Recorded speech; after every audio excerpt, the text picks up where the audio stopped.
Hey, was that a laser beam sound? it was pew pew. We got the Laser Scrum beams. lasers are fired up. No, good day, everyone.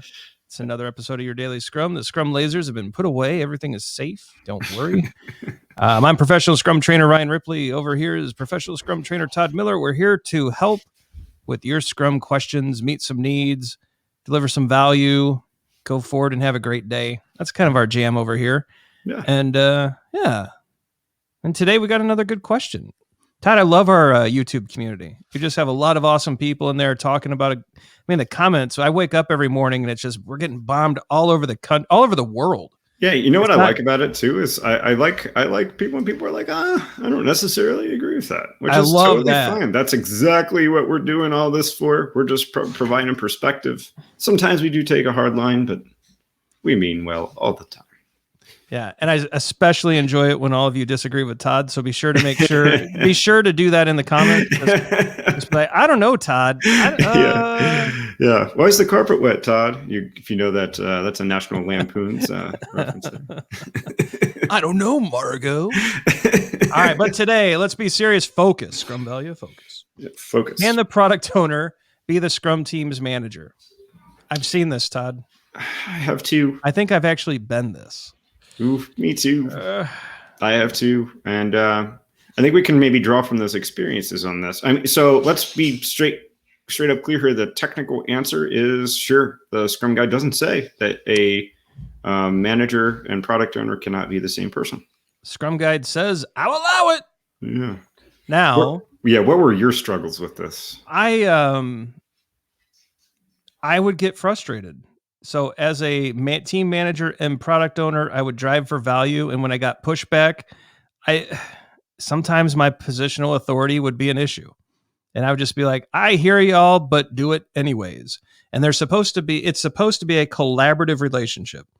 There's supposed to be a dynamic balance between the developers and the product owner, but it's supposed to be complementary. It's supposed to be collaborative. And when those boundaries of manager and all that stuff get kind of blurred, it's hard for the devs to tell you no, especially when when you're doing their performance review towards the end of the year. Did you see stuff like that? It's just an epic. It was an epic struggle for me because as a product owner, you want more and you want it now, right? Yeah.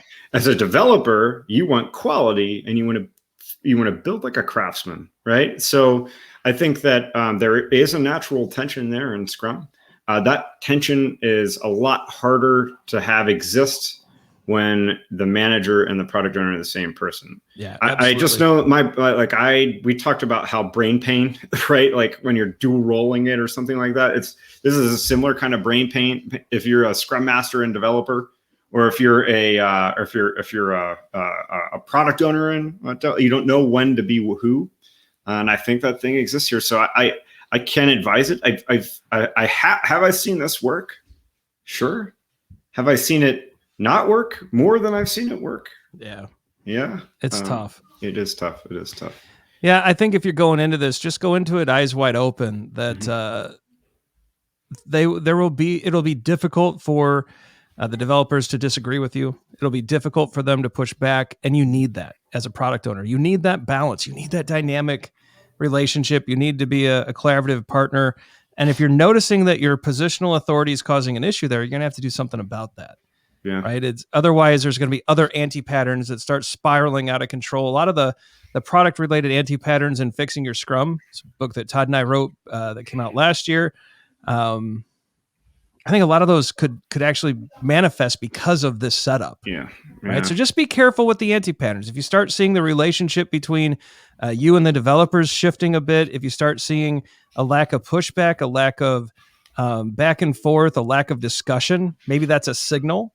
But I think if you're aware of it, you can probably mitigate the worst of this scenario, but just be super careful with this. Yeah, I think you really need to be careful with this. In the end, what we're all about is product delivery. And it takes people, it takes communication, it takes a lot of things to get your product out the door and have your customers be happy. And so from this just spells to us that there could potentially be issues with quality, morale, things like that. And we want you to be careful with it. inevitably, I think in the end, maybe evaluate which one you want to be more, product owner or the manager. I think eventually you need to make a choice. Yeah, you do. Yeah. But for now, go into it eyes wide open. Be careful with it. You can probably mitigate the worst of it. Yeah. But Cheers. don't do it. But don't do it.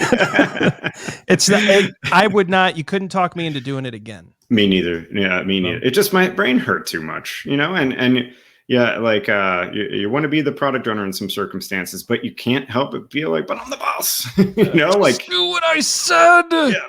Mm-hmm. Yeah. Yep. All right. So I think people get the gist here. It's a tricky situation, but you know what's not tricky, Todd? Checking out our socials. Yep. Or hitting the subscribe button. Like and subscribe. Check out the videos below. We hope this episode helped. Let us know in the comments what you think, what your questions are. We hope the rest of your day is awesome. Go forward, ship something, and we'll see you tomorrow. Cheers.